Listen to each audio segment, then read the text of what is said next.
टेहंग और वायन इस वक्त अपने नए घर में थे। कैसा लगा? टेहंग ने पूछा जबकि जंगकुक और जिमिन उनका सामान अंदर लेकर जा रहे थे। बहुत अच्छा है, वायन ने खुशी से कहा।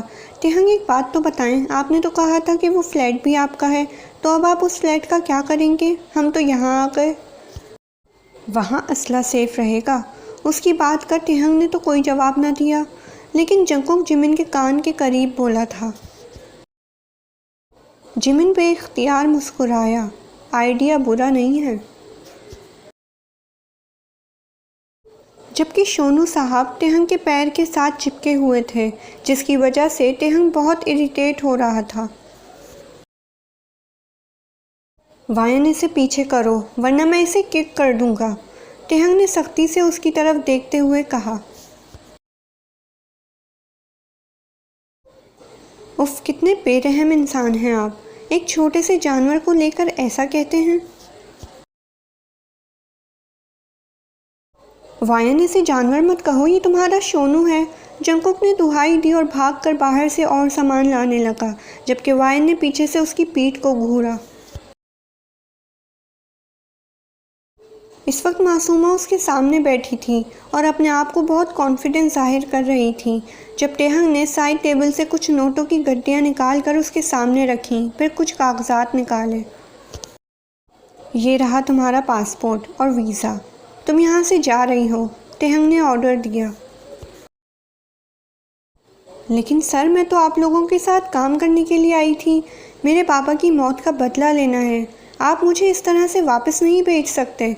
मासूमा ने एक नज़र जंगकुक को देखा, क्योंकि वो जानती थी और कोई उसका साथ दे न दे, लेकिन वो देगा। मुझे भी यही लग रहा था मासूमा कि तुम अपने बाप की मौत का बदला लेने आई हो और हमारे साथ अच्छा टीम वर्क करोगी, लेकिन मुझे अफसोस है कि तुम हमारे साथ काम करने की जगह हमारी जासूसी कर रही हो, वो भी उस पुलिस वाले के लिए। मासूमा ने कुछ कहना चाहा, लेकिन फिर एक नज़र जंगकुक की तरफ देखा, जो उनसे बेनियाज अपने मोबाइल पर लगा था। तुम जानती हो हम तुमसे इतनी नरमी से क्यों पेश आ रहे हैं? क्योंकि तुम सिद्दीक की बेटी हो और वो हमारा बहुत अहम आदमी था, लेकिन अब वो हमारे बीच नहीं रहे।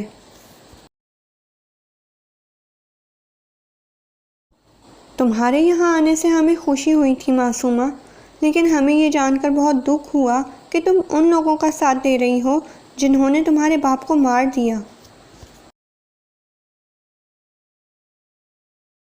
हाँ मासूमा, तुम्हारे बाप को कत्ल करने वाले कोई गुंडे नहीं थे, बल्कि ये पुलिस वाले थे।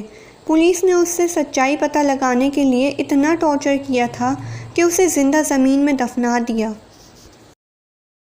और तुम उन पुलिस वालों का ही साथ दे रही हो, और हमें देखो, फिर भी तुमसे नरमी से बात कर रहे हैं। हम तुम्हें वापस भेज रहे हैं, हमें तुम्हारी ज़रूरत नहीं है।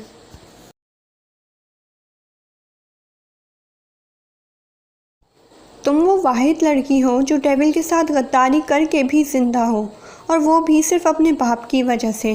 जिमिन के लहजे में नरमी थी, जबकि ज़ुबान से कड़वे अल्फाज बोल रहा था। बार बार जंकू की तरफ मत देखो मासूमा, वो सब कुछ जानता है। लैला, जो कब से उसे जंकू की तरफ देखता नोट कर रही थी, जो कि अपने मोबाइल में मसरूफ़ था, मुस्कुरा कर बोली, यस डार्लिंग, और मैं ये सब कुछ उस दिन से जानता हूँ जिस दिन वाइन के घर पर तुमने कहा था कि तुम अपनी माँ से बात कर रही हो, जबकि हम सब जानते हैं कि सिद्दीक आखिरी बार पाकिस्तान अपनी बीवी की मौत पर गया था।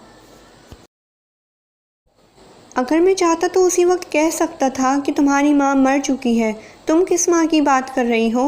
मुझे अफसोस है कि तुम अपने बाप के कातिलों का साथ दे रही थी। मैं जानता हूँ कि तुम जिनके लिए नर्म जज्बात रखती हो, लेकिन शायद तुम ये नहीं जानती कि वो अपनी बीवी से बेइंतहा मोहब्बत करता है, और तुम्हारे लिए तो वो उसे कभी नहीं छोड़ेगा। इस सारी गुफ्तगू के दौरान टेहंग पहली बार बोला।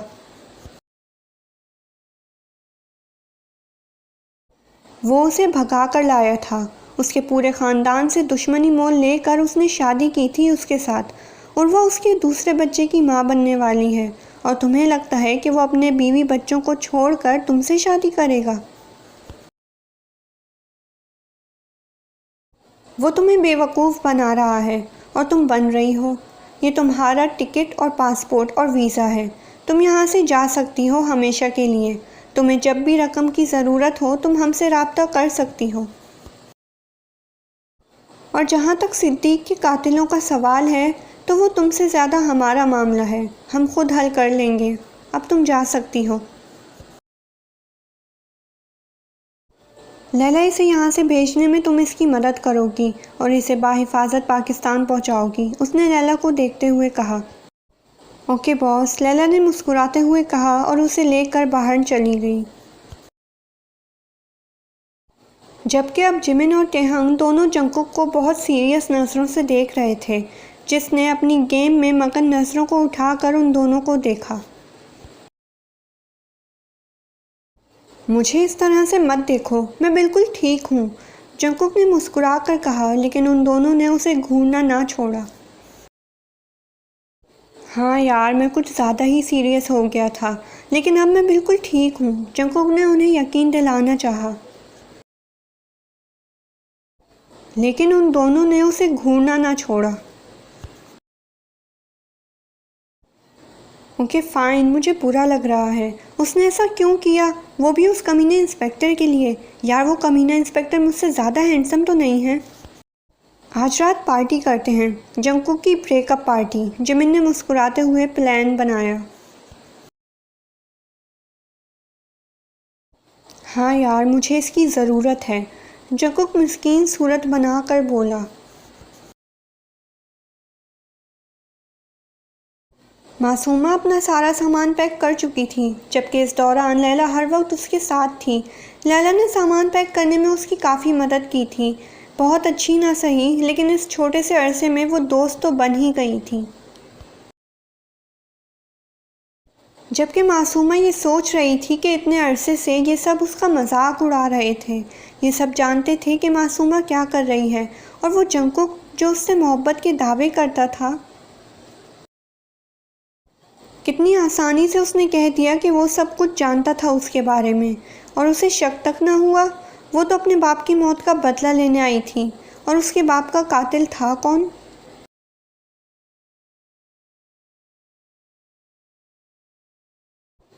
काश वो जिनका साथ देने की बजाय टेविल का साथ देती, आज अपने बाप के कातिलों तक पहुंच चुकी होती, उनसे बदला ले चुकी होती। क्या तुम यहाँ से जाना चाहती हो मासूमा? लैला ने उसका चेहरा देखते हुए पूछा। नहीं, मैं अपने पापा की मौत का बदला लेना चाहती हूँ लैला, मैं नहीं जाना चाहती।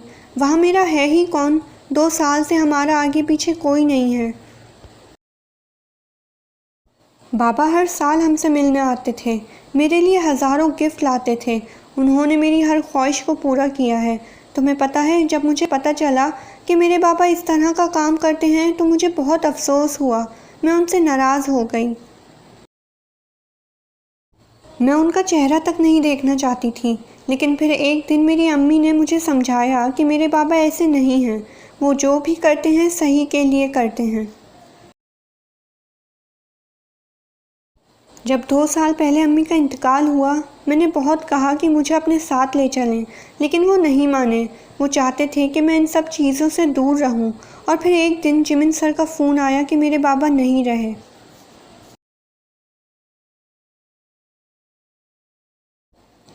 किसी ने मेरे पापा को बेदर्दी से मार दिया, और उसी दिन मैंने फ़ैसला कर लिया था कि मैं अपने बाबा की मौत का बदला ज़रूर लूँगी। मेरे पापा गलत नहीं थे और ना ही कोई गलत काम करते थे। तो फिर मेरे पापा को इतनी बेदर्दी से क्यों मारा गया? सब लोग जिन्होंने मेरे पापा को मारा सख्त से सख्त अंजाम के हकदार हैं।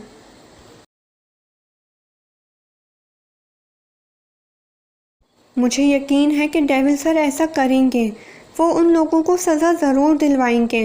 हाँ, ये अफसोस है कि मैं अपने बाबा के कातिलों का अंजाम अपनी आंखों से नहीं देख सकूंगी। मासूमा रोते रोते ज़मीन पर बैठ गई थी,